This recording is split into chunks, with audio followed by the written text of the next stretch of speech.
G'day, everyone. This is Expand the Phantom Podcast. We're a website, we're a podcast, and we're a phantom way of life. You can find us at chroniclechamber.com, and that's where we love sharing the news about all things phantom, and the podcast is where we like talking about all things phantom. So today, my name is Dan Fraser, and I'm joined by Jermaine Parker and Stephen East. How are you, gents? Good, good. Always fun talking about fandom. Really looking forward to today's podcast. So yeah, hopefully all your listeners enjoy it as well. And I'm doing well. I look at the screen and see you guys in t-shirts, and I'm here in a flanny. I've tried to go to the flanny so I can still see the Phantom t-shirt there underneath rather than going the hoodie. Growing up in Mildura, I always wondered what that Guns N' Roses song, November Rain, and there's a line there about the cold November rain. I thought, cold November rain? What are you talking about? Now that I live in Ballarat, I know exactly what Axel was talking about. And I guess for his honeymoon or whatever, he came and he paid a visit to Ballarat in November, and it was raining and it was cold. So yeah, that's where that's where we're going at the moment. Fair enough. Well, growing up in the 90s and watching Rage in Australia, I always thought that November Rain must be just about the longest song to ever feature on Rage. So hopefully we are not the longest podcast today. I know we go long at times, but no, it's a really interesting topic I want to talk about today, and sort of inspired by some of the conversation, I guess, Matt, Germ, that you had in particular with Matt Kime back in episode 307. You were what was the name of that one again? You were exploring the elements of the Phantom that make the Phantom the Phantom. Yeah, it was, and there's been a bit of a trend. I think it's all kind of come from the census as well, where we've explored what makes the Phantom the Phantom. Fans have given us their opinions and stuff, and so from some of the answers, we thought, well, let's talk about the elements, and then yeah, and then it's kind of from the elements we briefly touched upon old jungle sayings, and we thought, no, we have to talk about old jungle sayings for at least an hour. So that's what I guess you're going to be listening to now. Absolutely. To me, old jungle sayings really are an integral part of a Phantom story. It's not a Phantom. Well, it can be a Phantom story without an old jungle saying, but it's a better one if it's got one in there. And once there is an old jungle saying, that's part of how you know it definitely is a Phantom story. Is that where you sit as well, Steve? Oh, very much so. It's something that very unique to the character, and they're things that stick with you. Like we're going to be talking about a number of different Pam sayings, and I was about 100 we got on a list. I think, some of those you might not know, but others just stick out. Oh yeah, I really know that one. And the ones that just stick out to you, and since you're just a little kid back in the 80s and 90s, first reading it, then you see that saying coming through in the decades on, and you think, yeah, and like you said when you opened up the podcast, it's an integral part of Phantom storytelling. I think it also So, helps you, sorry, I think it also helps you remember elements in a story as well. Like you remember whether it's a panel or a story because of an old jungle saying and stuff like that as well. And it helps explain who the Phantom is.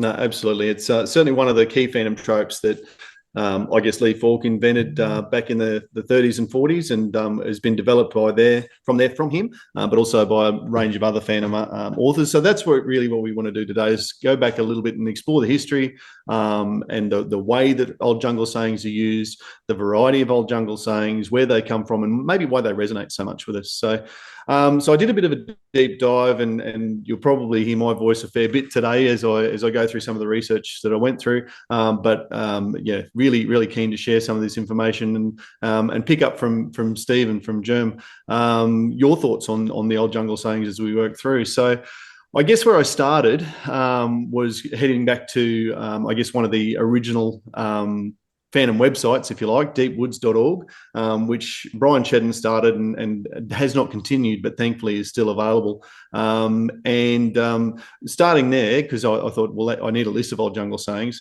And I thought the way that he introduced that was just so true. A story cannot be a Phantom story without these sayings appearing more than once in a while. These sayings are in many ways responsible for the mystifying aura that is seen in Phantom stories. to me, it's almost how we know it's a Phantom story, demonstrating an understanding of the Phantom lore and mythos. The creators can use an old jungle saying to tie in. It's part of the historical aspects. It's an old jungle saying, so phantoms in the past and the Phantom in the past, if you believe in the immortality myth, has always behaved this way and always will. So we've seen it in all sorts of stories, and we've even seen it in parodies of the Phantom. And again, that's how the parodies work, making sure that you know it's a Phantom story. A good example is the Paul Hogan comedy skit, which probably doesn't stand up real well in 2025 in a more woke environment, I suppose, where the old jungle sayings were used as jokes. So it hasn't aged well, but I don't know, Jeremy, you may want to cut in some of the video from that YouTube clip here and demonstrate what I'm talking about. These are the old jungle sayings that were listed on the deepwoods.org website. So obviously Brian's put these together about 20 years ago. And as the guys have just said, there's 39 on the screen there now. Just as you look at that page, guys, is there any one or two that jump out at you as being a classic for you? Number 3, or different retellings of number 3, is one that's stuck with me ever since I was a little kid. And Jerm mentioned something before, like the old jungle saying takes you back to the story or even to the panel. And number 3 on here, for those who are listening: as for shooting, the Phantom can knock the flea off the ear of a warthog at 100 paces without hurting the beast. The one that came to my mind is it was like a buffalo or something. He was hitting the flea off the tip of the ear of the buffalo. And that's something that stuck with me ever since I was a kid. And that's how, you really know what type of marksman the Phantom is. So combine that with as fast as lightning, he's going to outdraw you, and he's going to be more accurate than anything else. Yeah. I remember that same panel because of that same thing as well. For me, there's the better to stare into the tiger's eyes than into the cold eyes of the angry Phantom. Like, that's one that kind of stands out to me. There's a lot of them, but just those ones with, when you're referencing animals, whether it's the jungle animals, tigers, lions, elephants, and then, the angry Phantom in a comic, when he's speaking, you've got the speech bubble with the dripping, which gives that feeling of that there's icy and it's cold and he's scaring someone. So yeah, that's something. I will admit, I don't remember number 12. Dan, Tiger than a woman. I do not remember that in a story. No. Before I peeked behind the curtain, but me and Steve were going over the list while we're waiting for you, Dan, and almost at the same time we started giggling. And we're just like, I don't remember the story. And we were just like, no, I don't remember it either. But yeah. No, it's interesting because some of these I distinctly remember, and they come from specific stories. Like some of them are really oddly specific. Number 21 there: if the Phantom comes to destroy Galik, there will be a double rainbow in the sky.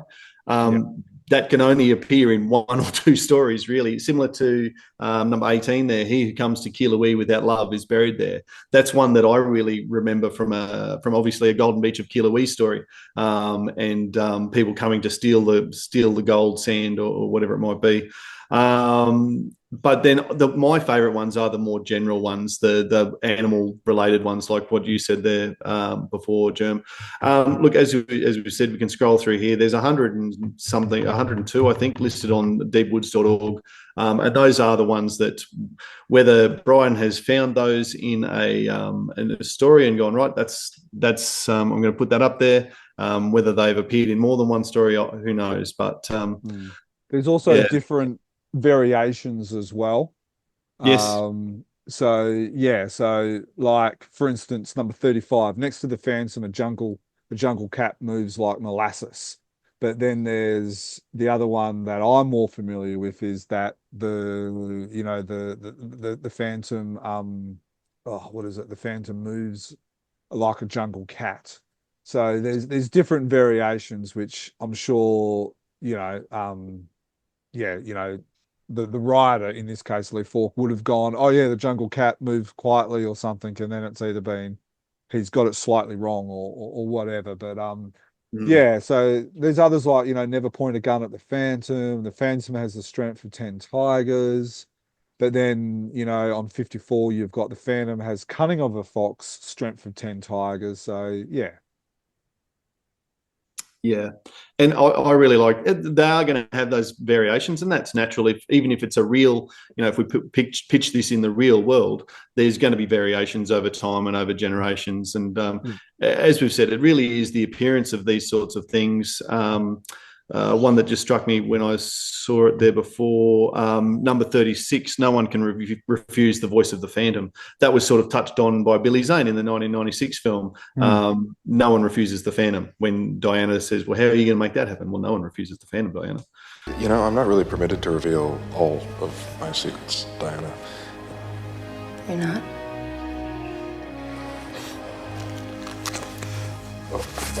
Actually, I am, but only to one person. Who's that? The woman I intend to marry.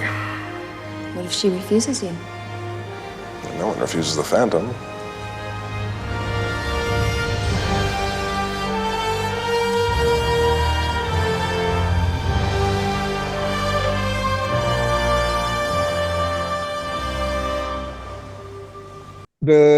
Talking about the movie actually introduced the other new one as well. There's no No smoking smoking in the Gold Cove.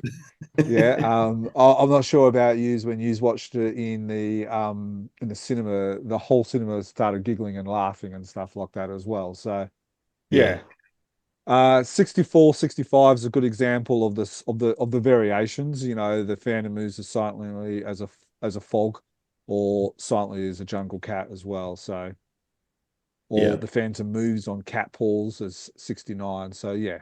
Everyone's going to have their own favourite ones, and ones that have hit the mark for them. But I guess we all know that that's what that's what, as we said before, makes it a Phantom story. So I guess what I want to do is look at, well, what are old jungle sayings? And at the end of the day, the way that I've defined them here is that they're phrases or proverbs that were sparked probably by an event, or one particular story that the Phantom was involved in, and then repeated through the ages and evolved as a vital way that the Phantom's mythology has been constructed. And I really like the stories that authors have gone back to and gone, well, here's how that old jungle saying started. One that it was a Lee Falk and Wilson McCoy, I think, story, which was about the flying horse. Yeah, exactly right. Hero, the Phantom flies through the air on the wings of his mighty stallion Hero. And that was, according to the story, I can't remember the name of that story. Hero was suspended under a helicopter while the Phantom rode him, and that sparked the myth. Yeah, no, that's a great example. There's the other one with the veiled lady, where the along the lines of that, the Phantom couldn't get out, so he made the volcano erupt to spew them out and stuff like that. Team Phantom Man have done similar with they created the Phantom runs faster than lightning. There was the lightning story. There was the one about you don't find the Phantom, he finds you. I think they did three altogether. I can't remember what the third one was, but yeah, there's half a dozen stories, I think it was, about done by Lee Falk and Team Phantom Man, where they've actually created stories around the origin of the old jungle sayings. And what an absolute treasure trove for creators to be able to dip into. If you're thinking, gee, I'd love to write a Phantom story, but I don't know what, just pick an old jungle saying and then go, well, how might that have started? And let the creative juices flow wild with a fifth or a sixth or a seventh Phantom, for instance, having an adventure that might spark that old jungle saying. So look, they work, the function that they have within the stories. We know that it's part myth, as we just said, part oral tradition. They're handing down the stories from generation to generation within the jungle tribes. Sometimes they're fear-inducing. They might be reminding ne'er-do-wells or roughnecks. The Phantom is rough on roughnecks. They remind the bad guys how bad the Phantom can be. Sometimes they're soothing, or they're comforting for people. The Phantom has 1,000 eyes and 1,000 ears, so if you're in trouble, he can find you, and that's reinforced often with the eyes of the various tribes or the bandar. Like, you go into the jungle and call for help, and the Phantom will hear, and the drums will start, and the Phantom will find you. They also work as a bit of a fourth wall. So we, as a reader, we read that the caption down the bottom, and that helps us know it's a jungle story, and it's our insight into the generational aspect of the hero, and that it's an ongoing story. I really love the fact that it links to tribal legends, it's jungle folklore, and it's all of the past interactions that people might have had with previous generations of the Phantom. So, in terms of, I guess, the origins and the evolution of old jungle sayings. Now, interestingly, when they first came out, they weren't called old jungle sayings. They were first used in Lee Falk strips in the 1930s and 40s, but they began as old native sayings. So, I think the first 2 or 3 times they were used, there was called an old native saying, and I guess as part of Lee Falk's evolution and society's evolution. I just had made a joke about being woke before. Old native sayings became woke. It became inappropriate, I guess, early, and old jungle sayings came across and stuck instead. And I really like it because that means that you can take them out onto the ocean as well, and pirates can say old jungle sayings, and the Sing, and everybody could have aspects of old jungle sayings, and they all relate back to the Phantom without being about the native tribes people. Yeah, no, it's a good point. I think it was the Shark's Nest or something, which was one of the first ones that used that you no, sorry, I think it was Mr. Hogg was the first old native saying, and I think the first old jungle saying was the Shark's Nest from memory. And again, if you're on YouTube, we'll show a lot of these examples and stuff as we're talking, so that way you're not looking at just our faces the whole time. Yeah. So the old jungle sayings, they spread and they grew throughout different stories. I'm not sure. It'd be interesting to know in Lee Falk's mind when he sort of realised he was onto something here, and it was something that he was going to keep bringing back. But it quickly became an important trope of the stories and spread through all the various regions who created them. And it was only 3 or 4 years ago that Team Fantomen released their 1,000th created stories, and the vast majority of their stories will have old jungle sayings in them as well, which helps tie them back. They really have evolved through lots of different authors. Lee Falk obviously is the original creator. Tony DePaul more recently, in the last probably 15 years, he's been in charge of the strip now for 25, 22 years, but it's particularly in the last 15 and even the last 5, he's really explored old jungle sayings and how they may have begun. Clay Shramethi is a really important Team Fantomen author as well, was quite responsible for those.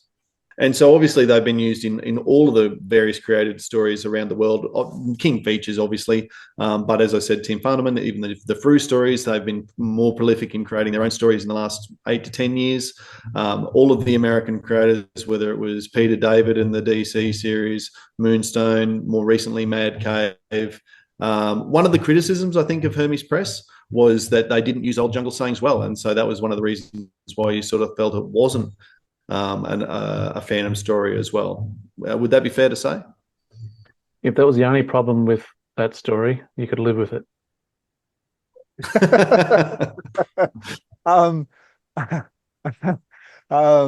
Yeah, zinger. Yeah, especially the second one, but even the first one didn't really feel like a Phantom story as well. It felt more like like David really wanted to write a Tarzan story, and he kind of jacked onto the Phantom to try and, I guess, yeah, and then it almost felt like that Jimmy Wells became the center of attention on that story. But you're right, a lot of these other publishers have really focused and ensured that there's jungle sayings, and I think it helps when you have people like Andreas in charge of, as a, don't know what his technical term is, but kind of like an editor on Phantom stories from a Phantom lore point of view, or you're having people like Hans Lindell, and all these people were all trained by Ulf Granberg as well, who, really, really enforce that, yeah, there has to be old jungle sayings in these stories because, there's a lot of some of the fans are wary about non-Leaf Fork created stories, and I think old jungle sayings, when they see them in there, and I don't want to speak for every one of these fans, but when they see them in there, it's kind of like, well, they know a little bit about the Phantom because they've got old jungle sayings, like it's almost a seal of authenticity to it. Mm, mm. I think that's particularly true if the newly created story can tap into a recognizable old jungle saying, one that we've seen before. There's absolutely license for a creative team to create a new old jungle saying, if you like. But I don't know. I I might think you've got to disagree do with that you on really, that really one. carefully. I think, Oh, really? yeah, I might disagree with you on that one. Now, without taking too much time, because but I think there's, and on the Phantom Bible, which we've put together, and you can find it at phantombible.com, there's probably 10 to 15, so about a dozen old jungle sayings, which are kind of like the ones that you use the most, like lightning stands still, silently as fog. When when the Phantom asks you a question, you answer. So he who sees the Phantom's face dies a horrible death. So there's those key 10, like you said, Thanks. you've shown us a list of 100, but I think if you whittle all those duplicates down, there's probably 10. You can maybe go to as many as 20. And I think, and this is just my personal opinion, and obviously you might be a little bit different there, Dan, and that's fine. But if it was up to me, I think the creators should stick to those 10, 12 key specific old jungle sayings. But that's just me. Yeah, I probably do disagree on that because I do think that using a original old jungle saying is a key way of being able to tie your new story into the Phantom universe. But I think there does need to be some scope to the thing is, in the Galik, when the Phantom comes to destroy the island of Galik, there'll be a double rainbow in the sky. That's probably a good example of one that I don't like as much, and that's a Lee Falk original because it's so specific to one story. I like the really general ones that you can sort of see has evolved over 300 or 400 years from a specific event. And so I think if a new old jungle saying was written well to fit in that mold, then it would be, no, I'd find that acceptable. Probably if you're a brand new Phantom author and you've never written a Phantom story before, don't launch 3 or 4 brand new old jungle sayings in your first story. But I think there is still scope for people to be creative with that. Where do you sit, Steve? On your last point just there, if you're new to it, don't try and reinvent the wheel. Use what's been there. But after you've gotten comfortable with the character, you know the character, 3 or 4 stories in, maybe half a dozen, then bring in a new old jungle saying if it suits, if it's good, if it works. Yeah. Well, I guess, and that sort of moves us into our next point that I've got here, and that is the way, the impact and the role that old jungle sayings have within stories. And so what I want to do now is to sort of park the real life aspect of us reading comic books, but let's put ourselves into the universe of the Phantom and let's be in that world. If you're living in the Phantom's world, if you're living in the comic books, well, what is the impact and the role of the old jungle sayings? Now, I think, as I said before, I think that's really twofold, and it depends whether you're a good guy or a bad guy, really. If you're a bad guy, an old jungle saying is a form of almost psychological warfare against the roughnecks, against the pirates, because they know ahead of time you're up against an ancient enemy who has got these old sayings about how they're going to mess you up. Yeah, I'm reminded of, there's these panels that was almost in every single Cy Barry's story where you've got the people on a boat and you've got the people around the campfire, and it's like, it's what, every second story, but It's Cyberry panels, which I'm sure as you're reading this, and if you're on YouTube, I'll dig them out, and then I'll have them over our beautiful mugs. But those panels are exactly it. You've got them huddled, whispering, or whether they're in a bar and there's fog around the place, and yeah, you're right. It is, yeah. But that, those panels are imprinted forever in my mind. It also changes who's actually saying it and why they're saying it. Like Dan touched on before, when the people, the jungle folk, the tribes people, they're saying it and they know that makes them feel secure. But then you got the criminals, the roughnecks, and they're whispering it in dark corners. I think we need to be wary. We need to watch out. This guy's going to get us. All right, how do we avoid the Phantom? Just the way you're saying that around the dark corners and whispered in bars reminds me of probably my favorite old jungle saying. There are times it is said when the Phantom leaves the jungle and walks the streets as an ordinary man.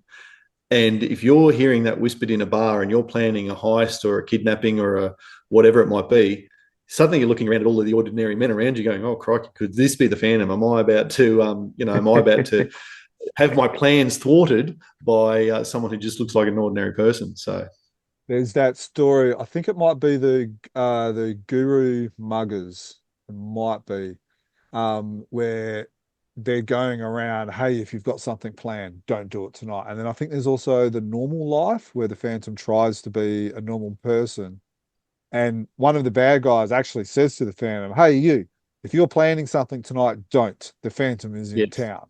And there's that full circle moment.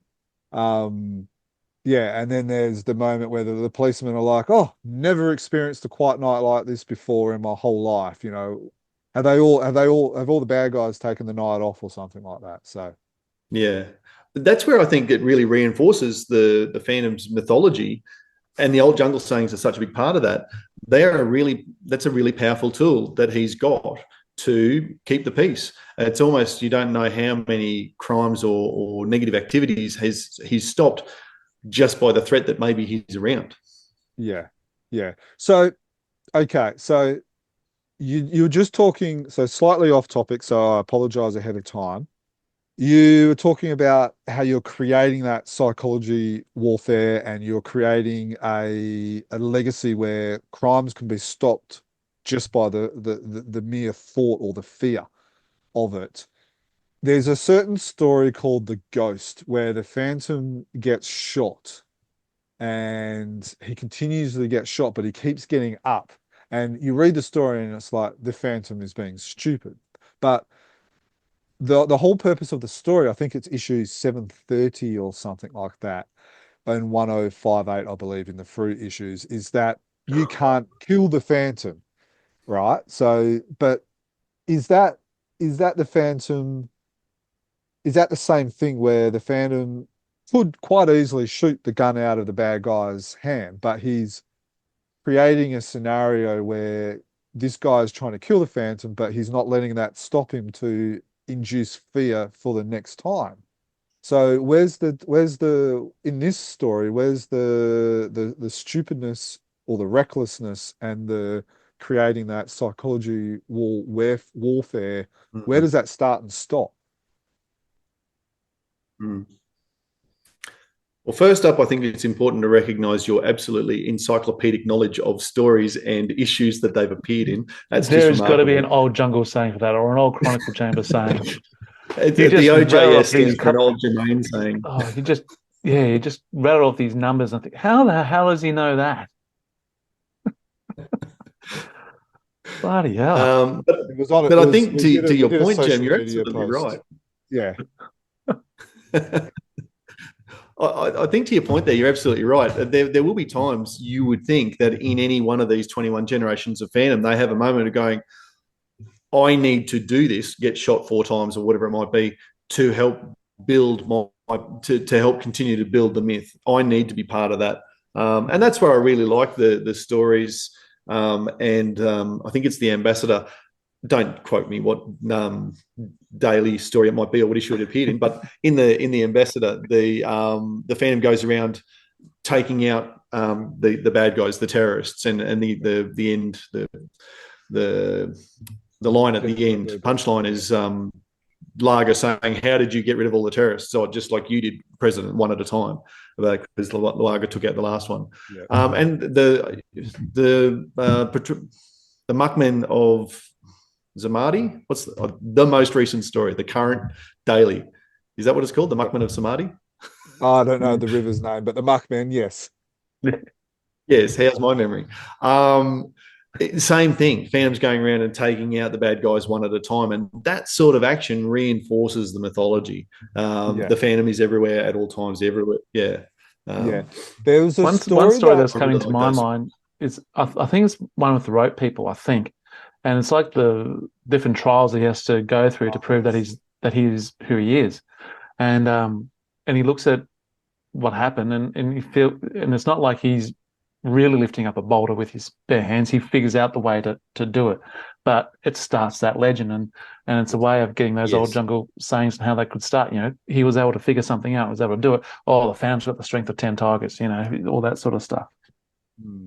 There was another story, a Team Phantom story on the third Phantom, where obviously for those who have come in late, pun intended, the third Phantom grew up under the tutelage of William Shakespeare.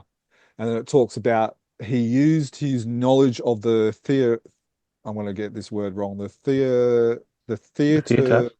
Yeah, like the theater, like the theatrical elements that that William Shakespeare would have used in the play. And then he used those skills to also in the jungle to be able to develop the old jungle sayings, or the ones about the man who cannot die and stuff like that. I can't remember what the story was, but there's like where he used the mirror to kind of show that the Phantom could be shot, and then he would disappear, and then he will reappear or something, because like the bad guy shoots the mirror instead of the Phantom. I seem to remember a story along those lines where, we have said before about no Phantom ever knew his grandfather, but I seem to remember this kid, the 21st Phantom, said something along the lines of, "Oh, Granddad said always be a good showman." So being that theatrical aspect that you're talking about, whether it's, standing up after being shot 4 times or using a mirror as an illusion or whatever it might be, playing your part in building the myth and creating your own old jungle sayings or living up to them. Yeah. So I guess a lot of the old jungle sayings will have come about by that, and by the Phantom doing that. But as I said, it's really important to also realise that a lot of the old jungle sayings, while they had that psychological warfare aspect to them against the bad guys, as I said before, they can be really comforting to the good guys as well. Knowing that a woman can walk through a woman grabbing pearls can walk the jungle at night in the Phantom's world, or in the Phantom's jungle, or something along those lines.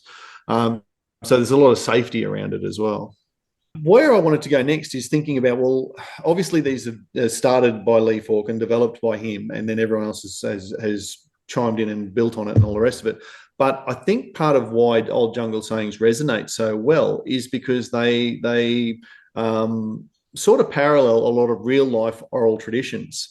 So Lee Falk is known to have used based many elements of the Phantom on real life things that happened. There's certainly the myth around the Phantom's mask and the development of his eyes being based on Roman busts and that sort of stuff.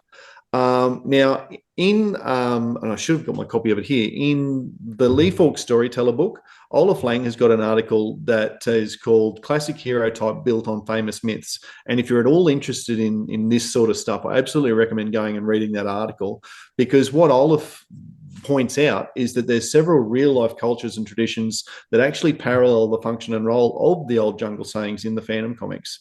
And the way that old jungle sayings are designed actually echo how oral cultures have preserved the power, mystique, and moral authority of the legendary figures in their own traditions. So there's quite a lot of, I think, real life equivalents from different cultures that match the core function of jungle sayings. And if you guys if we want to go around the world a little bit here and look at different cultures around the world, and can give examples of how they have used things like old jungle sayings, which I think helps them fit so well into the fandom universe and be accepted by us so well. So, for example, there were certainly some oral proverbs that talked about the preservation of legendary heroes. So, for instance, in Africa, in Polynesia, certainly Native American cultures, Mongolia even, there's plenty of examples of communities who have passed down proverbs and sayings that talk about their legendary figures, whether it's their kings, their shamans, or their warriors. So, for instance, in Africa, the Ashanti tribe, which is based in Ghana, they've got oral traditions including sayings about what they call the golden stool and past kings. Some proverbs like the great tree does not fall at once, which hints at the enduring strength of the royal bloodlines. And again, there's, the great tree does not fall at once. That could easily be an old jungle saying. In Maori culture from New Zealand, there's certainly plenty of sayings about Maui, the demigod who fished the North Island up out of the sea, which emphasise how clever and how daring he was. And again, I guess the parallels to the fandom, these cultures use sayings to blur the line between myth and history, just like the fandom never dies. The fandom is the man who cannot die. So I just found that really interesting, and the work of Olaf in that article, really suggests you go and have a bit of a read of it if you're listening to this and interested in these topics. The Maori one with Maui, the demigod, that obviously is being made popular with the movie from Disney on Moana with Dwayne. Yeah, Dwayne absolutely. Being. And I'd have to, now that you've said that, I feel like I want to go back and watch Moana again and see if there's any, similarities to old jungle sayings that come out there. I'll have to get the daughters back. We talked about the psychological aspect of the old jungle sayings, and there's certainly a lot of lore that comes from tribes around the world and cultures over history, which include fear-based aspects to encourage people to do the right thing, because if you don't, the big bad or the big powerful being will come and get you. And I guess every religion has an aspect of that, and we could get into a deep dive on the way that Satan is used, or various aspects from various cultures. But if we look specifically, for instance, at some of the ones that Olaf talks about there, the Vikings in Scandinavia, the Bedouin tribes in the Middle East, the Apache Indians in particular, and Amazonian tribes in South America. There's plenty of warnings or mythic sayings about certain warriors or spirits or legendary heroes that are used to create fears of transgressing. So if you do something wrong, things will work out bad for you. So, for instance, the Apache tribes have got a saying, if you see the shadow of a mountain spirit dancer out of ceremony, you'll be cursed. So that protects the rituals of ceremony and enforces respect of those rituals. The Bedouin tribe, they have sayings about warriors who ride like shadows of the sun, again, instilling that fear in their enemies and awe amongst the tribes. And again, there's those parallels to old jungle sayings, like you mentioned before, Jim, he who sees the phantom's face face dies a terrible death. The phantom is rough on roughnecks. Only a fool would go against the phantom's wrath. So again, lots of, old jungle sayings that are saying, don't mess up or the phantom will come get you.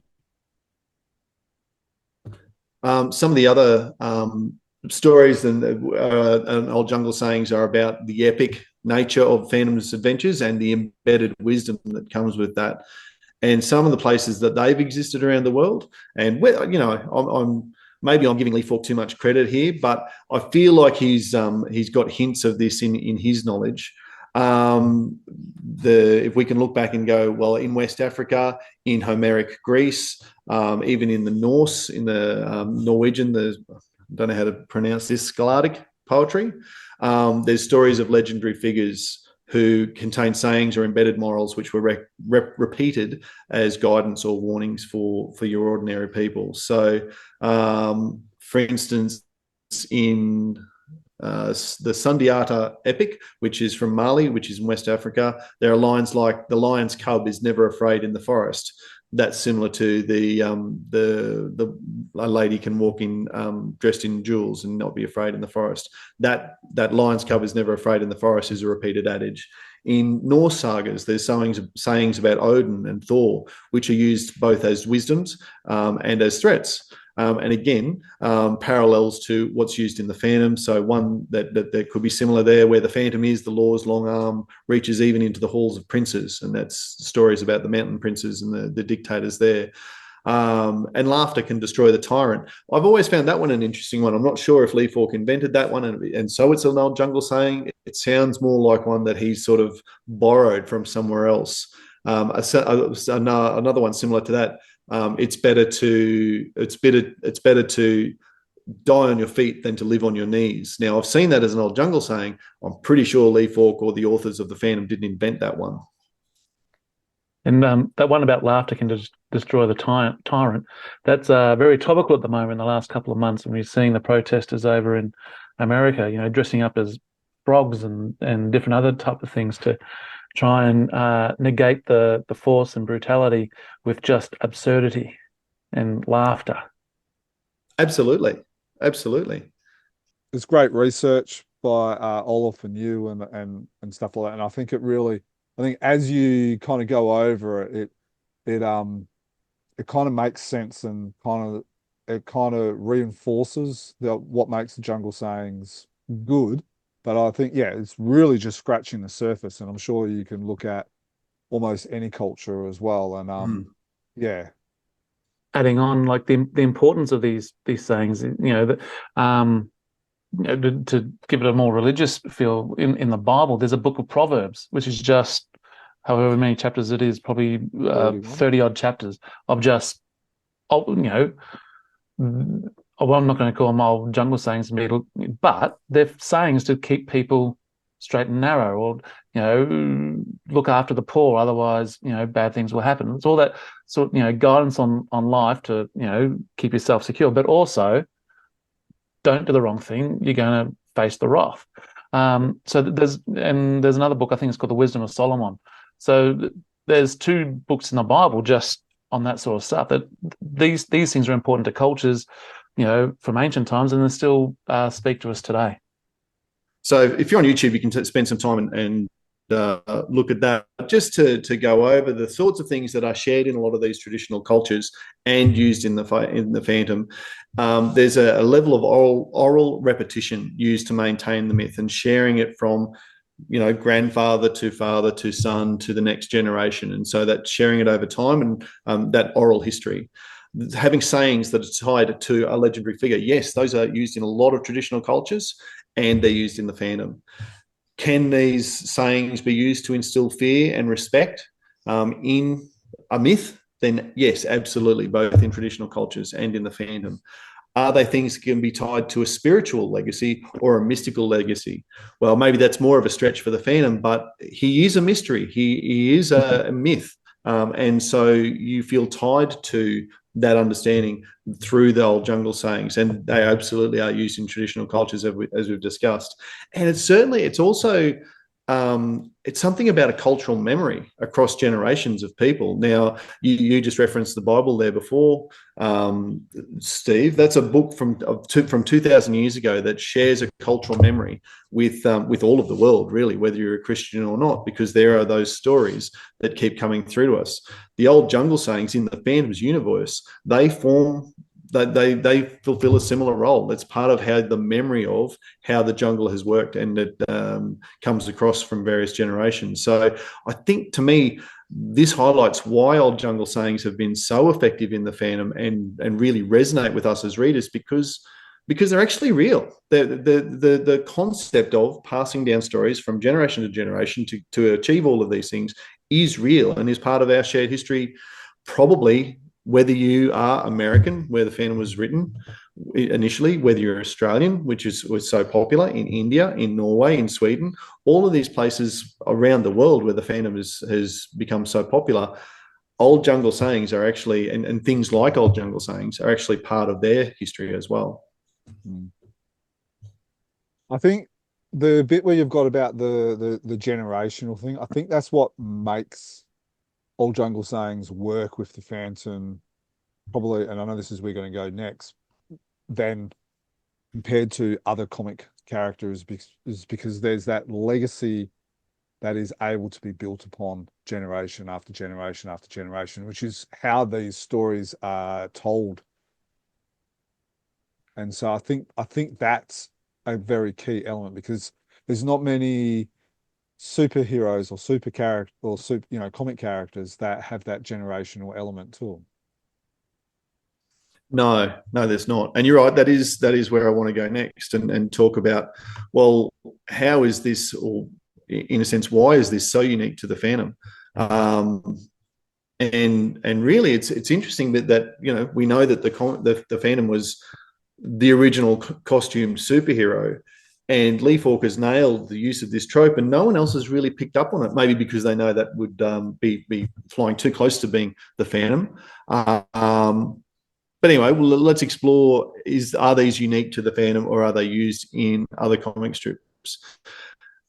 There's not really any other comic strips that use something quite the same way. Now, they may use elements of it, and one of the characters we're about to talk about is Batman. Now, there's been lots of speculation over time that the Batman is just almost a city ripoff of the Phantom, and in many ways they do share lots of stories. Who knows if the creators of Batman, how much they knew of the Phantom and decided, right, I'm going to bring that character into a city. But sorry. Oh, they did. You're being very woke, Dan. They knew of the Phantom. They'd seen it. Okay. I am trying to be generous about it, I suppose. Look, I dug into a few different characters, and I'll bring the table for that up in a minute. But really, the Phantom's the only character who has got formally repeated and structured sayings that has some sort of generational myth aspect to it that is maintained by the sayings, and that also has a tribal culture that embraces and perpetuates those. So look, what I've got up on the screen, and this is probably something that we might. I'm not sure how we'll share this with the listening audience exactly, but it's a table which compares a bunch of different comic book characters and the way they build their myths. So the ones that I looked at were the Phantom, Batman, as I said, Mandrake, because similar sort of age to the Phantom, and obviously another Lee Falk creation. Tarzan, similar sort of age. You've already mentioned him already today. Germ. Judge Dredd was one that actually was interesting when I dug into it, about the mantras and slogans of justice that features in his comic books. Conan the Barbarian stories have some aspect of myth building, you would think. And Zorro was the other one. And I guess I've gone with a lot of pulp characters here, but I guess to me those are the ones that have endured the longest time, and maybe other people could have a look at this but even I considered looking into Superman, but able to stop a speeding bullet and faster than a locomotive. I guess that's similar to an Old Jungle saying, but tall buildings in a single bound. But apart from those three, what else you got? And I guess to me, and you can see the headings I've got across the top of the table there, those things about Superman, they built his legend, absolutely. But do they do anything else? Are they formalized sayings that are used all the time in the comic books? Not really. They're sort of a catchphrase from the cartoon strip as much as anything. Are they said by other people? Again, that's why Superman didn't fit. So look, what I said about the Phantom is that the Old Jungle sayings are formalized. They're said by others, not just the Phantom. They're said by other characters in the strips. They build the legend. They instill fear in the bad guys, as we've said. There's a cultural or a tribal element to it. It's absolutely integral. And it's a generational myth. That really is a core concept for the Phantom. And so I sort of went through those other characters and said, well, does the tool that's used in those books to try and build the character, to build the myth of that character, are they formalized? Are they said by others? Do they build the legend? Do they instill fear? Are they cultural? Is there a tribal element to it? And are they generational myth? And as you can see, if you're looking at the screen there's a lot of red crosses saying that no, that doesn't happen in that character. I liked So apart from Batman, which is probably the closest, probably the next closest, it would almost be Zorro. I really liked how you've picked up Zorro. I thought Zorro was a great comparison.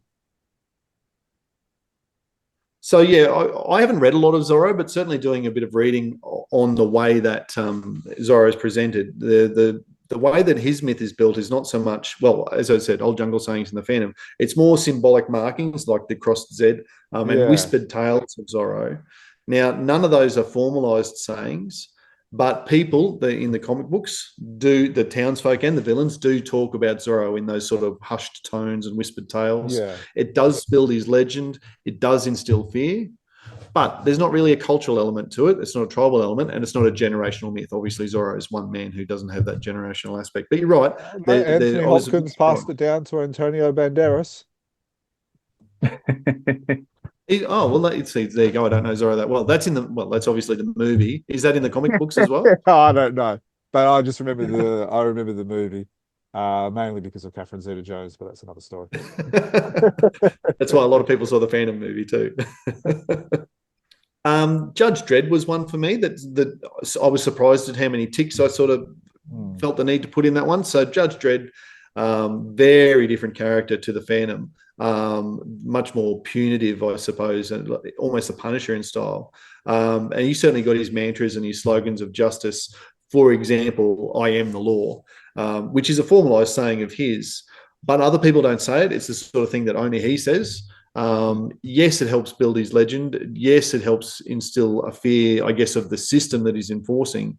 But again, because it's not shared by others, and it's one saying against, we've got a list of potentially 100 or more old jungle sayings. So it's not there, and again, not generational. I guess the generational myth is a column that really helps the Phantom because none of the other characters are generational. Yeah, and I think the generational is what builds the myth, but builds the sayings as well, which is what I said before as well. Because when we talked about how this Phantom did this Phantom did this, the third Phantom did this, and because of what they all did, it adds to the lore. And so I think the generational side of the Phantom is what builds the myth, what builds it year after year after year, which is kind of like the saying is, when the Vikings sit around in a cold winter's night, they tell the stories, and that creates the myth. When the jungle folk are sitting behind around the fire at night time for protection and stuff like that, they tell the stories of the Phantom. And over, my grandfather's grandfather, when he was not, when he was 90 years old, and saw this or happened when this happened and stuff like that. So I think that's a really key element. Absolutely. And again, if you put yourself into the world of the Phantom, you're not telling stories about the second or the third or the seventh Phantom. You're just telling stories about the Phantom from a long time ago. And these are stories that my grandfather has passed on to me, and he was told them by his grandfather. And that just, again, highlights the immortality myth along with all the rest of it. Yeah. All right. Any other comments or anything else you want to say about the other comic books that are there on the? Well, he's not really a comic book, but one that has lots of sayings and helps to build the mythos of the character. And he's a real life character, but his legend has grown. And I can think of Chuck Norris.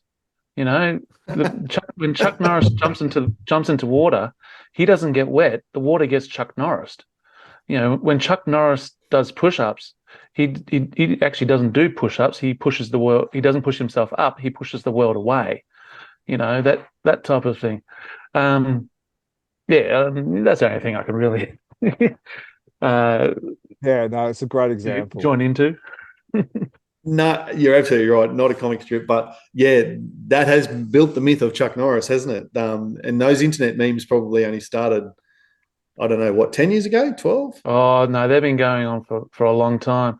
And they actually referenced it in one of those Expendable movies where, once when a snake bit Chuck Norris, and after 3 excruciating days, the snake finally died. So he's actually, he's able to laugh at it and bring it into some of his movies. Yeah, absolutely. No, that's a great. Yeah. So I was just remembering the one about Optimus Prime. I don't know if you'll be able to use this. One time Chuck Norris took a leak took a leak onto a truck, and that truck is now known as Optimus Prime. Jim's just shaking his head, and I've got to edit that one out. Nah, I think I'll keep that one in. I think we're an hour deep in. People can. I do get the odd comment sometimes, like, "Did you on purpose? Did you miss this bit where you left in it or something like that?" And I go, no, I left that one in on purpose. And then there's the is it the antithesis? Is that the right term for it? Of Chuck Norris jobs, and that's the one with Bruce Lee. Why is there so many jokes about Chuck Norris but none about Bruce Lee? Because Bruce Lee is no joke. Yeah. No, and look, that's I guess that highlights the fun you can have with them as well, isn't it? And yeah, the creation of that myth of Chuck Norris has changed who he is. Everyone loved him as an actor, particularly of our generation, I suppose, and even older. But for him to become that myth now as well, it's going to be something of a shock to all of us when he actually dies, because I don't think it feels like he can.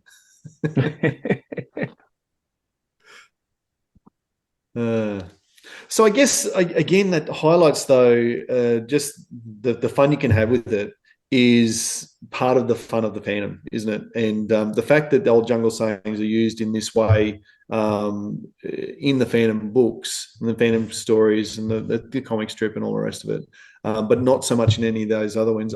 For me, that's part of why the fandom is my favorite character, and one of the things that resonated with me as a child, as a teenager, and now well into my silver years. You have hair to be in your silver years, don't you? That's right. I think for me, we talked about it at the start, like when you're talking about these old jungle sayings, the memories, like Steve talked about that warthog. Like, I know that panel he is talking about. I think I've only ever seen that panel once in one story, but I know the panel he's talking about because of that old jungle saying. And like, for me, one of the best moments in the Phantom movie was the old jungle saying, the one that we've never seen before. And, no smoking in the Skull Cave. So these elements, they bring back just that little bit of childhood of where you're impressionable, or where you were vulnerable, or moldable to be able to be molded into what you like about the Phantom, is because they're catchy, they're memorable, and yeah, no, absolutely. It just, to me, it, again, just highlights how unique the Phantom is as a story, as a character, as a universe. It's set in the real world. The old jungle sayings, in many ways, tie it into the real world, and are a real world way of being able to make this character instill the fear and have the stories around him without being a man of steel and from another planet, or a what are the X-Men? Mutants. Without having any of that aspect. He's just an ordinary man. Sometimes he walks the streets like it. But having that aspect of it really helps him be the character who we know and love. Now, I wonder if it was designed on purpose by Lee Falk, or whether it was just a happy accident that has mutated over time and it has become such an integral element to the Phantom. But whether it was accident or by design, I think it's one of the few things that actually that stands the Phantom out compared to every other character. Mm. You'd like to think, I'd love to give Lee Falk the credit and say he planned it that way, but we know that his mind was probably 70% of the time in the theatre and the next play he was directing. and I suspect it just evolved. We know he didn't necessarily keep great track of his characters and his story arcs and all the rest of it.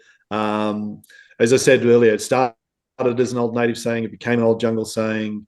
Whether he stumbled onto it or not, he went with it once he realised he had it, and that's a real power in the story for mine. So let's give him due and say that, you know, maybe he's 70% responsible for it.